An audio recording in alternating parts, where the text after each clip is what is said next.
స్త్రీ వరకు last movie హిందీలో స్త్రీ. అంతవరకు రిస్క్ తీసుకోవాల్సి వచ్చింది. మేమే చేయాలి, ప్రొడ్యూస్ చేయాలి. ఎందుకంటే వేరే వాళ్ళకి అర్థం కావట్లేదు. అవుతుందా ఈ సినిమా? హిట్ అవుతుందా? వర్కౌట్ అవుతుందా? ఇక్కడ కూడా అదే సేమ్ ప్రాబ్లమ్స్ ఫేస్ చేశాం. ఇక్కడ ఇట్స్ నాట్ లైక్ ఇన్వెస్టర్స్ వచ్చి పరిగెట్టి వచ్చి మాకు సినిమాలో పెట్టలేదు. హిమాంక్ ఒక్కడే నిల్చుకొని మొత్తం డబ్బులు రేస్ చేసి మేమే పెట్టి లాస్ట్లో ఇంకా లాస్ట్ మినిట్లో కాల్ చేసి ఇంకొంచెం కావాలని ఇలా కూడబెట్టి చేసాం. కానీ ఒక పక్కన భయం, అది ఓటీటీ ఎంత వస్తుంది తెలియదు అని. నాకు ఎక్కువ సేల్స్ అవి తెలియదు, కానీ continuously I was seeing the stress. Design చేసినప్పుడు కూడా I wanted this movie to use Samantha skill set completely and push even more.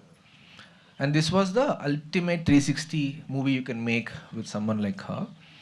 But budget constraint పెట్టుకొని మూవీలో కనిపించకుండా ప్రొడక్షన్ వాల్యూస్ బాగుండి దానిలో బడ్జెట్ తక్కువైంది అనిపించుకోకుండా ఫాస్ట్గా చేద్దాం అనేది కూడా ఉంది. సో ఇవన్నీ కలిసి we were trying to mitigate the risk as much as possible. So we felt safe. Shoot చేయడమేమో హ్యాపీగా షూట్ చేసాం, no problem during that. But there was this problem all the time.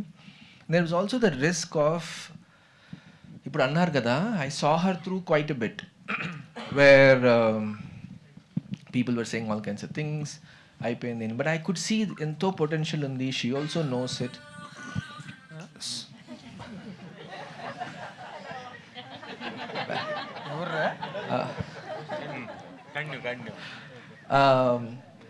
So లేదు ఇంకా చాలులే అని కూడా అంటోనింది, చాలు అని. లేదు ఇది ఒక్క సినిమా చేద్దాం పోనీ అని అంటే ఐ డోంట్ నో అనేసి లేదు తర్వాత ఈ కథ చెప్పాక బాగుంది ఇది అని ఎగ్జైట్మెంట్ వచ్చింది. సో అప్పటి నుంచి ఇంకా నేను Sam and Himank we are the smallest team. మేము ముగ్గురం కలిసి స్టార్ట్ చేసి ఒక్కొక్కటి కూడబెట్టి ఒక్కొక్క మెట్ ఎక్కుంటూ వచ్చాము. Because I didn't get any thank you. I didn't get any, it's not like Bollywood నుంచి తీసుకొని I didn't get any leverage from there. నేను మేమే చేద్దామని డిసైడ్ చేశాను.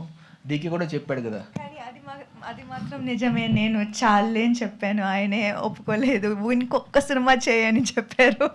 So thank you for that, thank you for this. Samantha గారు ఇక్కడ కాదు, మీరు రాజు గారు మీరు ఎగ్జిక్యూట్ చేయకుండా నందినిని సెలెక్ట్ చేసుకోవడానికి స్పెషల్ రీజన్ ఏంటి? కాదండి, సమంతకి లక్కీ చామన్నా లేదంటే అది కూడా ఏమన్నా అలానే కాదు. ఇప్పుడు నాకు సిరీస్ చేసే కొద్దీ మాకు రోల్స్ రకరకాలుగా మారుతూ ఉంటాయి. అందుకనే క్రియేటర్ అని పెట్టుకుంటాం అక్కడ. ఫ్యామిలీ మ్యాన్ క్రియేటెడ్ బై ఉంటుంది రాజ్ అండ్ డీకే అని. డైరెక్టర్ మేము కొన్ని డైరెక్ట్ చేస్తాము, కొన్ని వేరే డైరెక్ట్ చేస్తారు. సో మా రోల్స్ ఇంటర్చేంజబుల్ అండి. అంటే క్రియేటివ్లీ వీఆర్ ఆల్వేస్ ఇన్వాల్వ్డ్. ఇక్కడ కూడా ఫస్ట్ నుంచి లాస్ట్ వరకు creatively I'm involved. I'm sitting with Nandini and discussing it and making it together. So it is really a team work లాగా చేసాం. ఇట్స్ నాట్ లైక్ తీసేసుకుని వెళ్ళిపోయి షూట్ చేసుకొచ్చేయండి అనేది నాకు భయం. అంత ఈజీగా తెలియదు నాకు ఎవరు ఎలా చేస్తారు. ప్లస్ ఒక రకంగా మనసులో అనుకుంటాము, ఒక స్టైల్ అనుకుంటాము, ఒక విధానమైన ఎడిటింగ్ అనుకుంటున్నాము, ఒక ఎగ్జాక్ట్ స్వాగ్ ఎక్కడ రావాలా, ఓవర్ యాక్షన్ చేయకూడదు. కొట్టేసినాక ఎంత బాగా కొట్టాలని చూసినా మనిషి లుక్కులు ఇస్తే మళ్ళీ పోతుంది. సో అన్నీ ఆర్గానిక్గా ఉండాలి, కరెక్ట్ టైమ్స్లో హై రావాలి. లేకపోతే కంటిన్యూస్లీ మాసీగా ఉంటే కూడా మళ్ళీ సరిపోదు. సో చాలా డెలికేట్గా డిజైన్ చేసి ఎగ్జిక్యూట్ చేయాల్సిన ఒక జర్నీ ఇది. సో దానిలో నాకు perfect partner Nandini. So and Samantha had so much confidence in her because they worked before and successfully. So it was like how DK and I work together. So Nandini and I work together. So it's not like అదే చెప్పినట్లు ఎవరో తీసుకెళ్ళిపోయి చేసుకొచ్చేస్తే కష్టమే. Last వరకు కూర్చోవాల్సిందే, last వరకు involve కావాల్సిందే. So అలా. But yeah everybody, మా ఎడిటర్ ధర్మేంద్ర నుంచి